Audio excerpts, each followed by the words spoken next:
Alors, notion de base contre la violence, le respect. Je me suis rendu compte, j'ai été prof pendant 38 ans avec grand plaisir jusqu'en juillet 2008.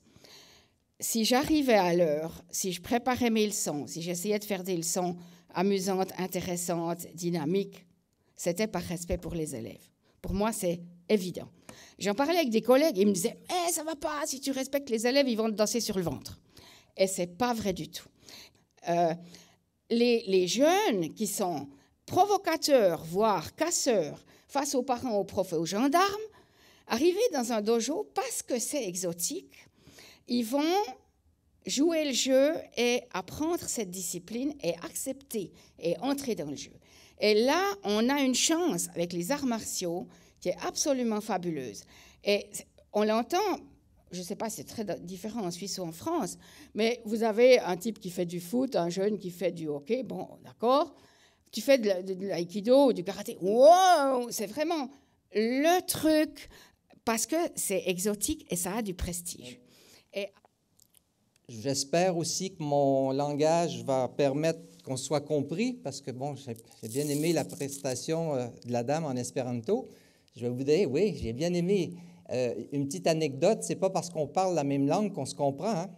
Je me retrouve dans le métro de Paris et je dis à la dame, Madame, s'il vous plaît, la dame au guichet, j'aimerais avoir une passe. Et là, la dame me regarde et elle me dit, grossier personnage, ces choses-là, ça se passe à Pigalle ou sur la rue Saint-Denis. Et moi, donc, plutôt que de me braquer puis de la traiter de tous les noms, hein, vis-à-vis de la violence, il faut rester très curieux. Alors, je lui dis, mais madame, qu'est-ce qui se passe?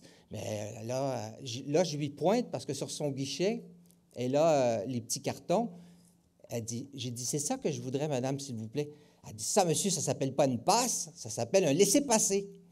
Alors, j'ai appris, parce qu'au Québec, peut-être c'est les anglicistes qui sont venus, pass, right pass, une passe, P-A-S-S-E, c'est un laissez-passer. Alors, vous voyez qu'avec la guichetière, comme dirait Funakoshi, le maître Funakoshi de karaté-do, dès qu'on sort de chez soi, on se met en danger. Alors, c'est un bel exemple. Là, moi qui étais avec des dispositions pacifiques, je me suis fait agresser en me demandant gentiment une passe dans un métro parisien.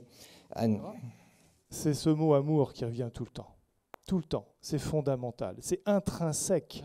Vous seriez-vous aperçu d'avoir déjà ressenti de la violence de la part d'une autre personne, alors que, par la suite, en parlant avec cette personne,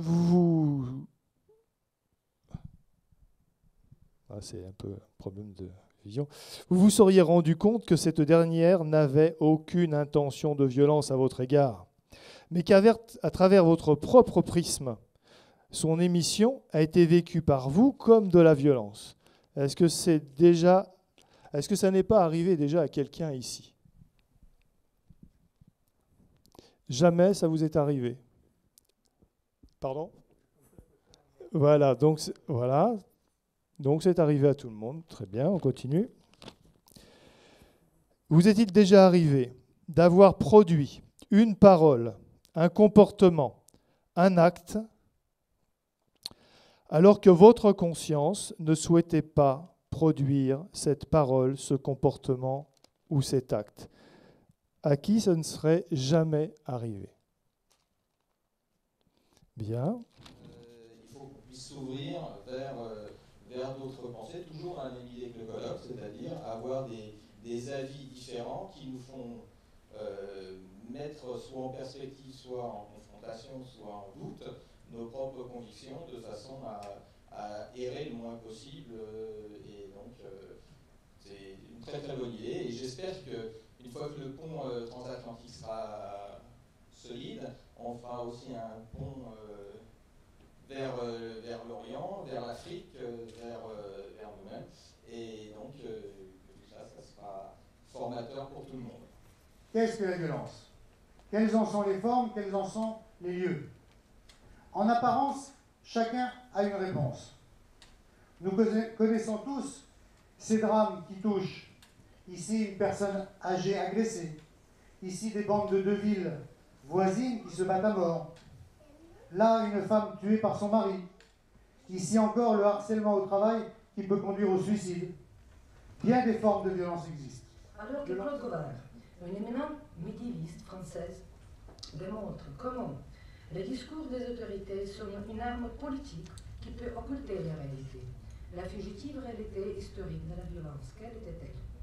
Pour le découvrir, on propose un bref exposé synthétique, basé sur les travaux des célèbres historiens tels que Robert Mouchemblay, Claude Govard, Nathalie Zemon-Delise, Benoît Garneau, Xavier Rousseau et autres.